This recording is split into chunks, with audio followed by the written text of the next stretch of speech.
Welcome to Art Ed Radio, the podcast for art teachers. This show is produced by the Art of Education University, and I'm your host, Tim Bogans.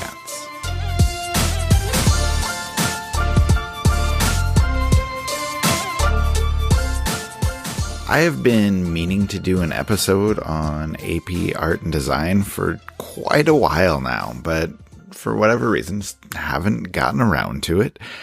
That will finally change today, though. So it's been a rough go for a lot of AP teachers over the past few years with the new requirements, new portfolio being released, followed by school being interrupted by the pandemic, and even now with things, I guess, slowly going back to normal, there's still just so many questions about what is involved with the portfolio that needs to be submitted. So many questions about the sustained investigation, about just AP art in general. So Janet Taylor will be my guest today. You just heard her last week with Chris Cusack talking about dysregulated students and strategies for de-escalating and diffusing behavior. But Janet is back this week to talk all things AP. She has taught AP forever, and so an excellent person to chat with. She and I have actually been discussing AP portfolios a lot lately, just because there are so many questions out there.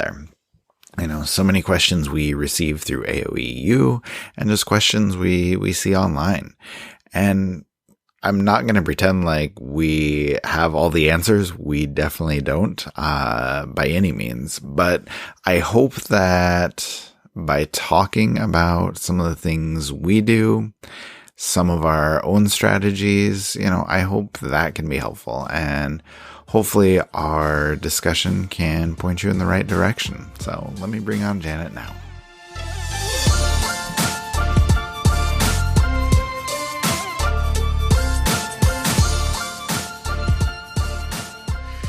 Janet Taylor, I feel like I just talked to you, but you're back again. Thanks for coming. How are you? I'm doing well. Thanks for having me. As always, enjoy chatting. Yeah. So you and I have been talking off air forever about all sorts of AP things and just how things seem to be going with new requirements for teachers, new portfolios, all that stuff. And I think we've agreed it's kind of a mess. And so we wanted to just kind of chat about everything that's happening. So let me start with this. We decided we need to have this conversation. Big part of it is a lot of people still seem to be stuck on the idea of the old AP portfolio with concentration and breadth. So my question for you, can you talk about why we need to kind of leave these ideas behind and help our students finally dive into sustained investigations? Right. So, you start by saying it's kind of a mess, but I will say, the portfolio changed and then we didn't really have a whole lot of time with it. And then the pandemic hit and then change of requirements happened and all sorts of craziness has ensued. And so watching the boards and talking about it with colleagues and whatnot, it's hard to get everybody on the same page when we kind of had a rough start. So I will say that. Yeah, for sure. I'm not assigning any kind of blame. I'm just saying, right. It is chaotic for teachers. I'm sure it's chaotic for the College Board and readers and everybody in between. It's a lot. Yeah. But yes. Anyway, yes. Go ahead. No. Okay.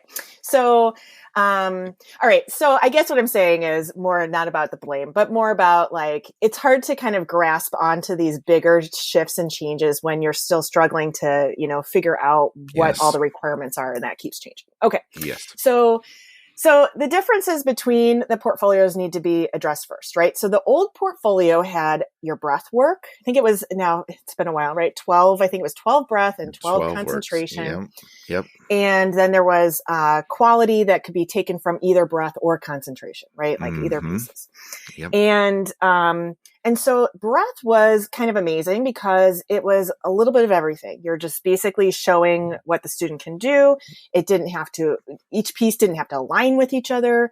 And then the concentration was this overarching prompt topic that a student was interested in exploring. And then basically responding to that. And I'll talk more about that in a few minutes. But And then the quality, like I said, were like the best Yeah, pieces just your from best each. 5 artworks. Right, Yeah. right. And so now, when that change happened, I feel like the pandemic is like a black hole of time. What was it, 2018 or 17? I can't even remember now, but a couple years ago, right? This has changed. And now the portfolio is separated into 2 pieces only, and that's the sustained investigation and the selected works.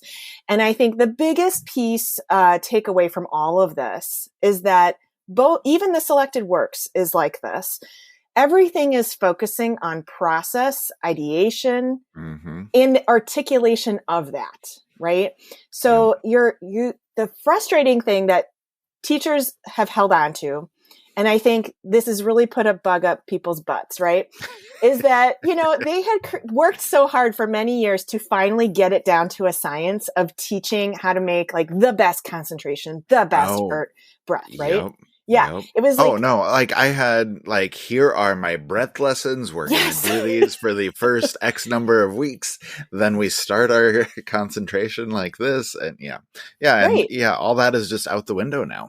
It's completely out the window, and it's more focused on the students' critical thinking, and they're working through that creative process. It's like all the decision making. So I will say this, like I said, I miss the breath portion.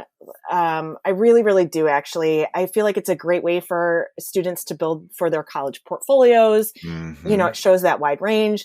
It's a great way for us to warm up and get to know our student strengths and weaknesses and interests. Like I might not have had a student who's ever taken art with me or at all in our school take AP. How do we even get to know them and get them to know what their strengths are, what material they work well with, what do they enjoy doing? Yeah, exactly. There's like so much that's still needed, that preemptive work, right? And ultimately, right, what is kind of, I would say, pre the change and even post the change, even more so, the AP portfolio to me is like a freaking master's thesis, right? Like, I don't even think I had to do that in my graduate work. It's incredible what we're asking of these students to do. So I oftentimes still incorporate breath work in the beginning, like I said, to kind of get them warmed up, move them through some ideas to see what they're interested, because they might be like, oh, I never thought of that. And then that could become their sustained investigation or, whatnot. But I've kind of, moved that and push those ideas into my advanced classes now to kind of prepare the kids for AP a little bit more differently in that regard, if that makes sense. Yeah.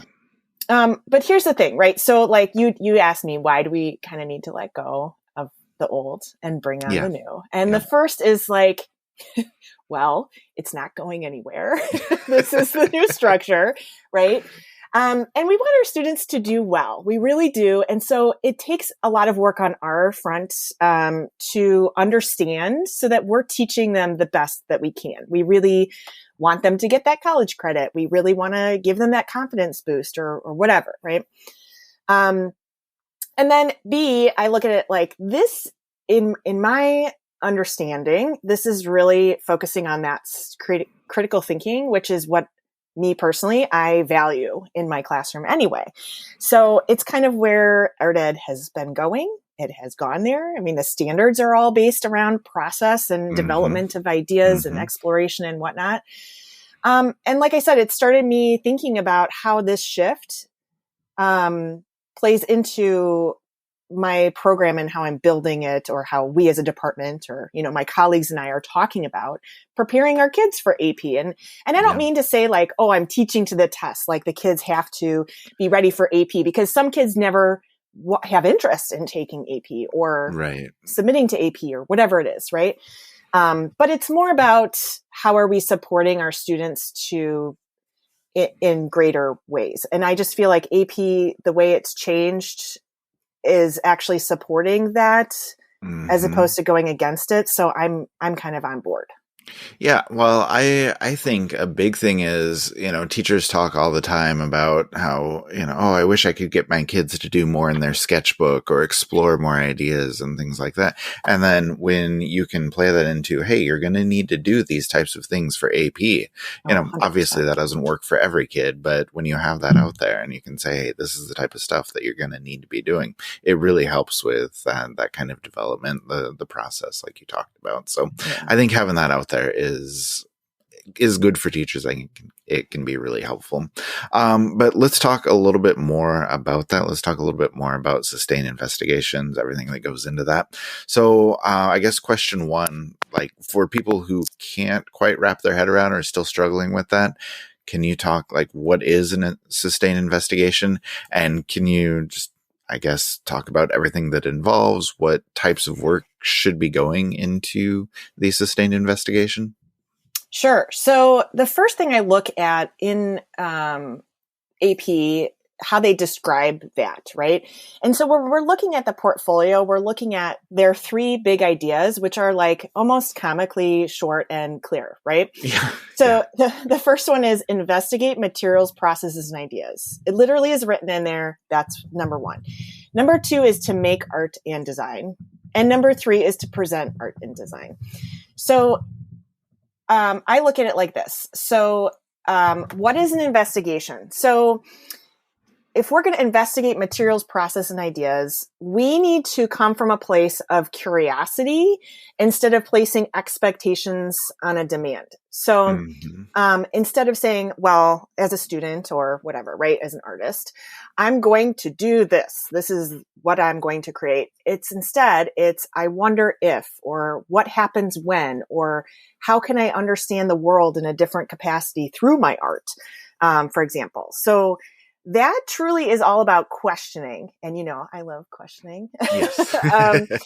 So questions, right? Everything is just leading to more questions. It should never be a final statement in how I look at it until you're, explaining your artwork, right? Right. So it should be like you starting with a question and then you're answering or responding to that question through your art making. And that art should then bring up a whole new set of questions or something that dives deeper, for example. I was going to say, so you're just sort of like diving into a rabbit hole with your artwork or with the concept that you're trying to explore. Exactly. So you know how I was saying earlier about concentration being like this topic. I like to equate it to this SI to a rabbit hole with my students because I think it helps them visually understand because this is hard stuff, right? To really explain to a student. It's really tough to like talk to 16, 17-year-olds about these things. Right. Yeah. This is, like I said, master's thesis brain work going on here. So I look at it like this, like the concentration is this topic or theme, or statement or whatever, right? And then there's so you look at it like a word web, right? So it's like the big concept in the middle. And then there's these spokes that kind of go out or spokes that come down and artwork, or just kind of like a linear diagram, right? So each artwork is responding to that or addressing that prompt. But when it comes to a sustained investigation, I mean, sustain means time, right? So over time, we really have to do this. It's not just a one-off, right?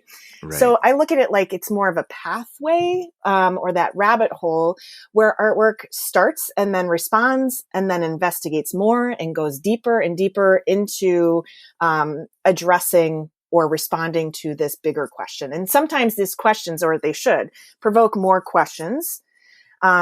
Sometimes that pathway changes and that's okay too. And so that's tricky to explain to students too. Like they think I'm on this pathway. I'm supposed to fulfill this pathway, right? Start, end, and get there. But it's not quite like that. The other thing that is really important to remember, because this, like I said, this is like heady brain work stuff.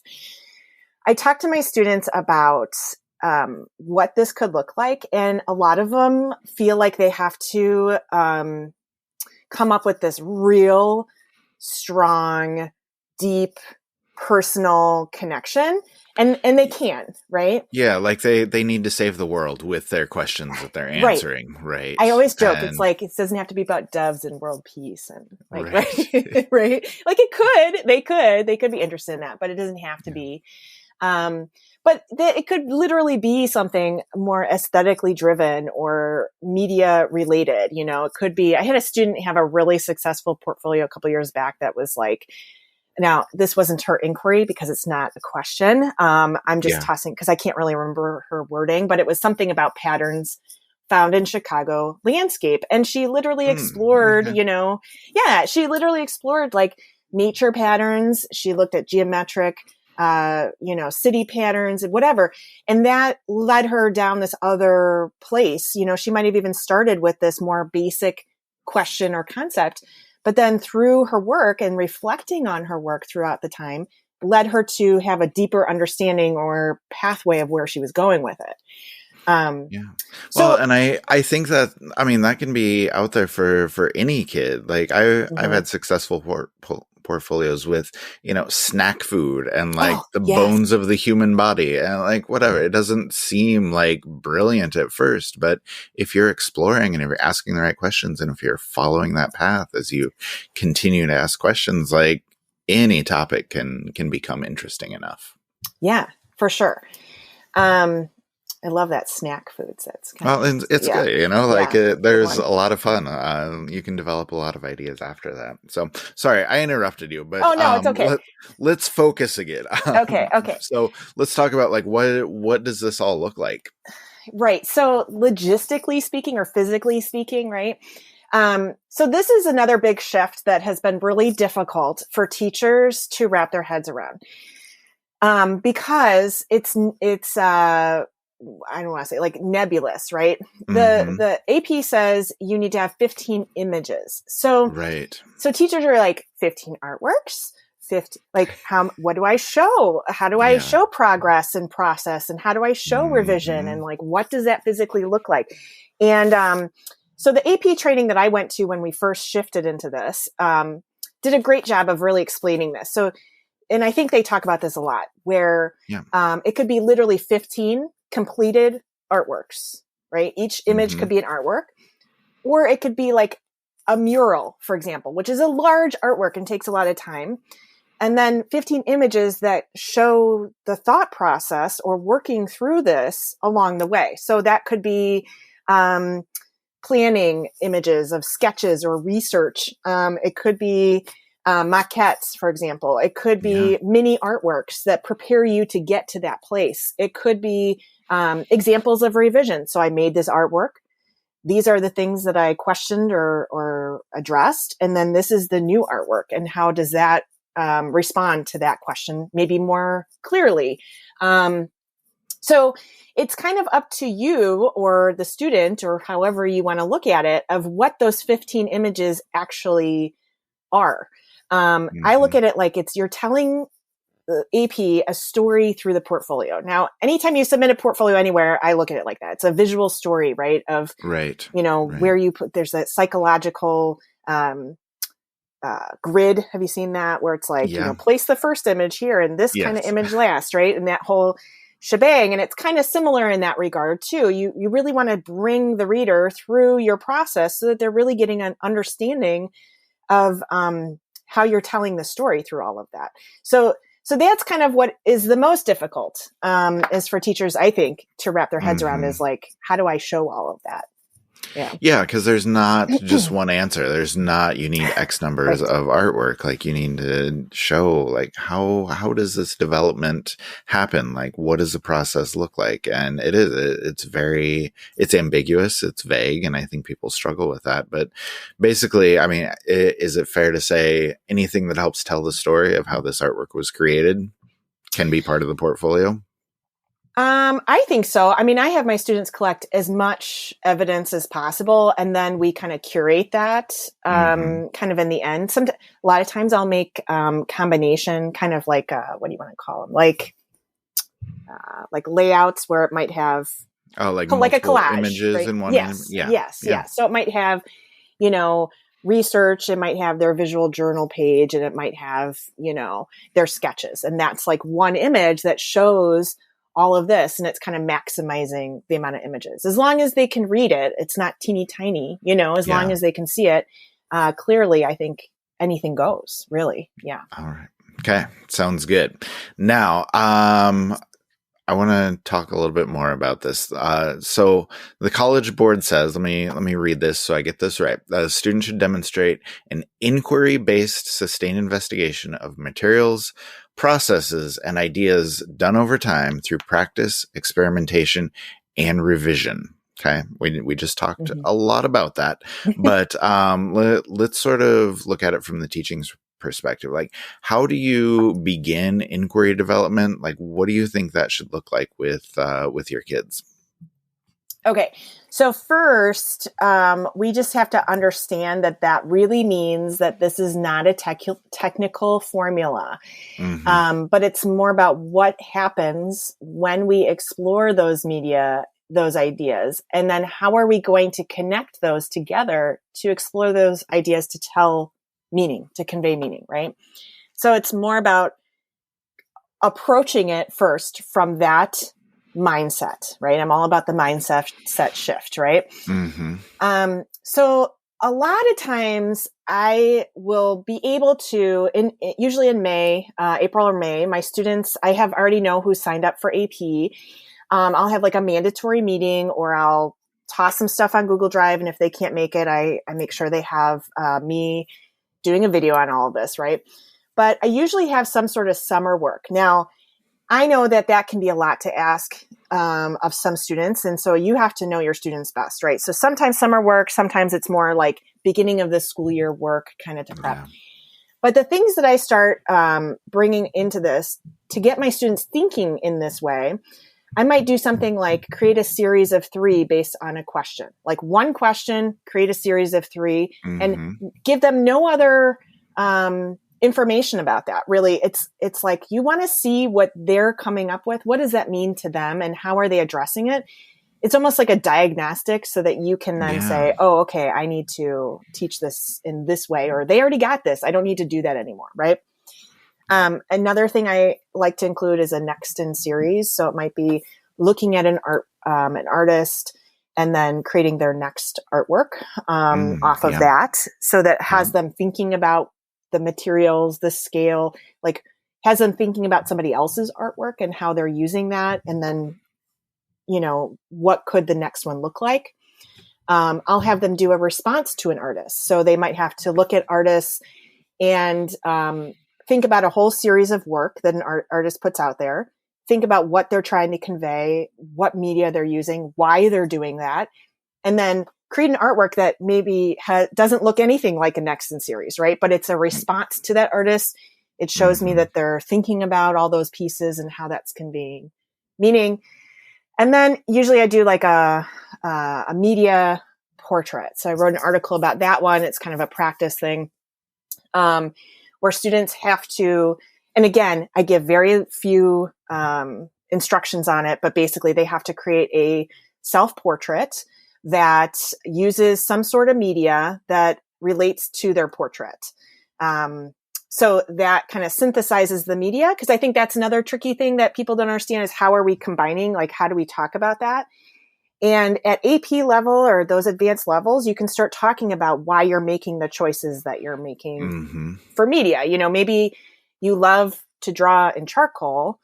Okay, so what about the charcoal? Why are you loving working with charcoal? How does that, is that the best medium to use to convey your message, to talk about you or whatever it is? And so it gets kids like really exploring too, because they might, be pushed outside their comfort zone. I had a student make a self-portrait out of like washi tape and Band-Aids, and that was really interesting. I like it. Yeah. So, right. I was like, oh, okay. Like I had a student make one out of strung beads, just like really interesting stuff that I'm like, I didn't even think about that. And I really, it's exciting to see what they create. Right. Yeah.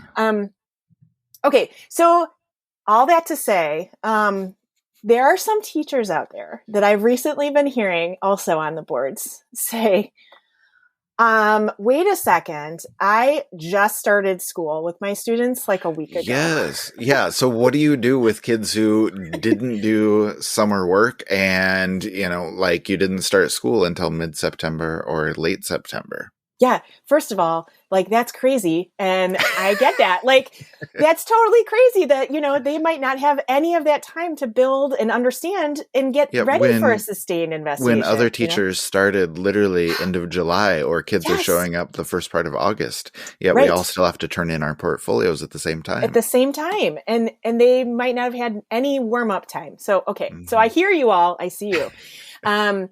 Okay. So I do like to integrate these kinds of ideas throughout my practice. So even if my students are starting off right away working in their sustained investigations. Okay.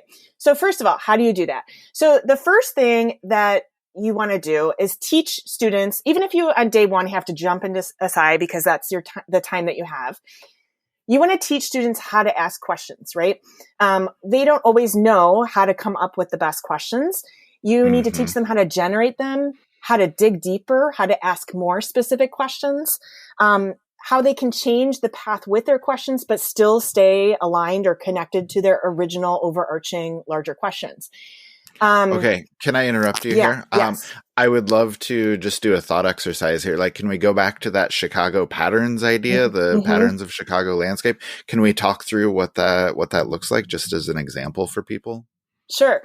So the first thing I would say to my student is maybe they come up with a broad topic like that they're Hmm. interested in, right? So my student might have been like, well, I really like patterns and and so we're trying to connect these ideas, right? So they might be like, I noticed, I will say this. This is the first thing I often have my students do too. I forgot to mention this. Okay. I often have them go through all their old artwork and put them on slides. I'll Yep. say their historical bests, or I'll say, so pick 5 of your favorite pieces. And I'll literally have them like reflect on their work as a whole and say, what interests you? What media interests you the most?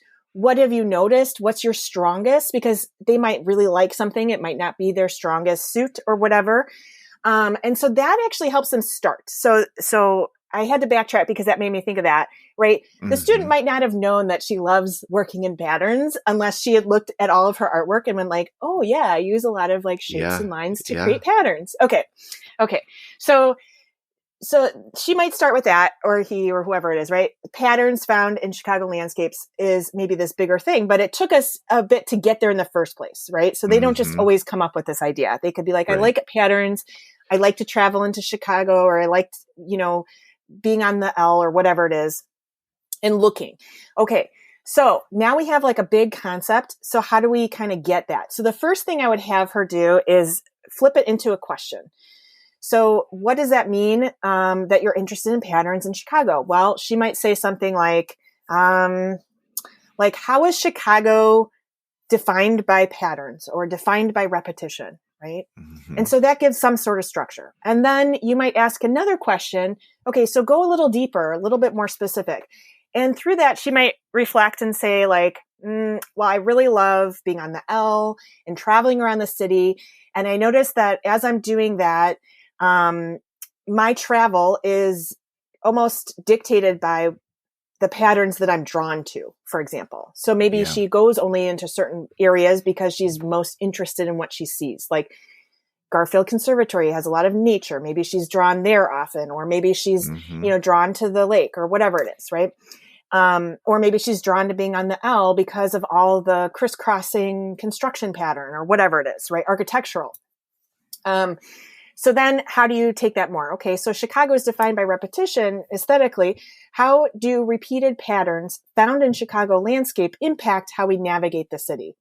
So it's still a pretty big question, but it's even more Yeah. specific. And she might not have even gotten there until like halfway through the school year. So also Right. don't expect students to just be like, come up with these really amazing questions, Yeah, right? it's not, it's again, it's a process that we're working toward. It's not, you're not beginning with your answer. Like you're working Right. toward your answer. So that's smart. Exactly. Exactly.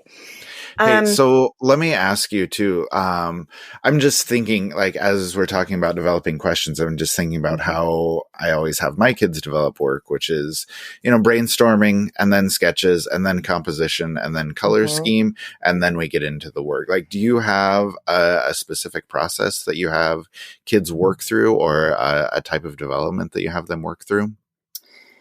Well, there's a couple strategies that I try. I don't want to say I say like, oh, this is the way I structure it, because it often changes. I'm pretty flexible. If something doesn't fit or doesn't fit for all, I'm changing, right?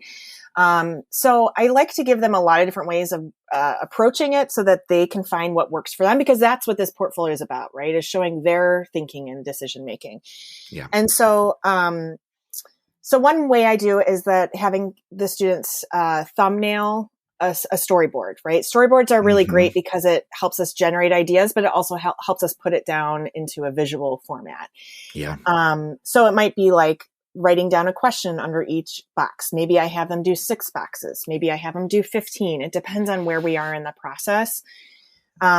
Usually it's either the beginning. I like to do these things in the beginning, also in the middle, because I think we lose our direction a lot of times. We're so in the bubble of working. And then I also have them, if I have time, I will have them do like a mini investigation that's lower risk, right? It might give a real simple prompt, but that maybe I can give like 3 options. And so I know that I'll have a group of kids that will explore that particular option. So I might say something like, exploration of your childhood toy, or what is a memory to you, or something like that is not about them having to pick the question, but it just focuses again on how to explore that. And maybe they'll do, again, maybe that's like the mini series of 3 or something like that. Or like quick artist card size, artist trading card or something like that. Yeah.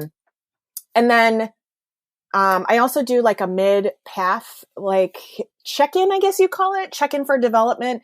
I'll have them, we practice a lot of visual journaling in my class. So, I teach them different ways to use the visual journaling. And one of them is to actually clarify your path or redirect your path.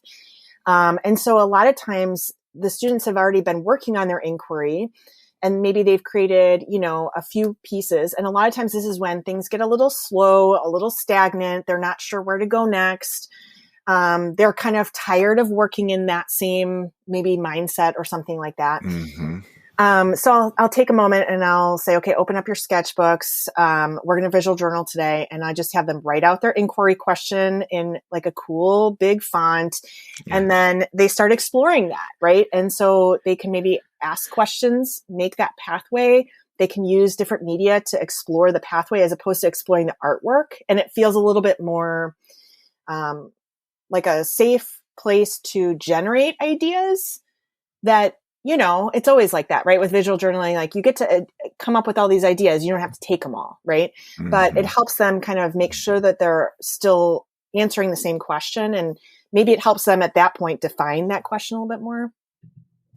So that's always important. And then the last thing that I don't want to forget is that, remember I said about materials and processes and that exploration. So if you don't have time to explore that, and that's like a big piece. So students will get into their zone and want to stick with their medium or stick with their scale or stick with their whatever, right? And we need to expose them and encourage them to try things and fail or whatever, and that it doesn't have to ever be used in their artwork, right? Right. They could, right. They could, and I've had some, okay, so I'll come back to this. Okay. So I'm getting ahead of myself. I get so excited about this. Okay. So I oftentimes, toss in Technique Tuesdays. So I always schedule my days. I like a little, so Technique Tuesdays were days where we just focused on play. And so one time we did like image transfers. Another time we made homemade paper. One time we, it could be something serious like writing or something like that, right? That is more about that instead of play, but it'll be maybe like more playfully approached, right? And then through that, the students, like I had a student come up with an entire essay that she started with collage or photos and then went into collage and then started stitching through it. And then because she learned about printmaking and paper making, she started making her own paper, printing on top of it, stitching on, like it was so fascinating watching how just this like one thing that she would never have thought about before became like this whole investigation for her. And I think that's really important because our students don't know what they don't know, right? Right. Right.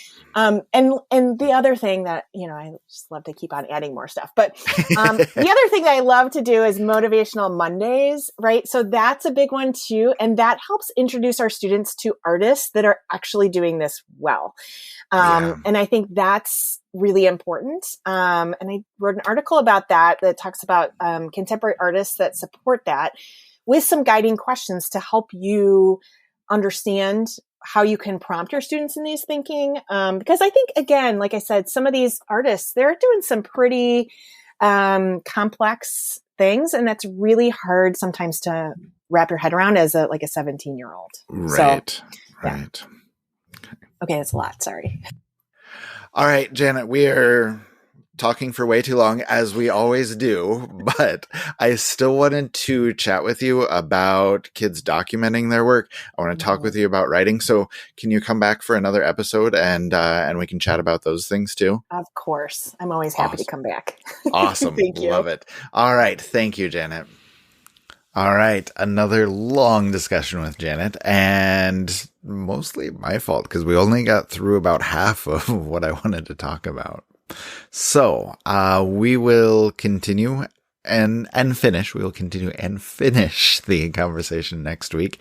And hopefully we can keep that episode to a more reasonable time. We will have 4 different articles listed in the show notes that you can check out. All the ones that Janet discussed there. One on contemporary artists and how to bring them to your students or bring their work to your students so they can see that, they can be inspired, they can help that kind of guide their own work to see how artists are dealing with some of the same topics that they are. An article on visual journaling, an article on the portrait lesson that she talked about, and then a really good article on creativity / idea generation / thinking outside the box. It's a really good one if your kids are stuck on how to do brainstorming or seeing how questions can lead into other questions or how to, continue developing that sustained investigation. So anyway, all 4 of those articles are really good and they all have ideas that you can pretty much implement immediately in your classroom. So definitely check them out if you think any one of those 4 would be helpful. But hopefully the discussion today, those articles we linked, all of that can help you as we continue to try and figure out best practices for AP Studio Art. And of course, there is still more, so we will keep on with this topic next week.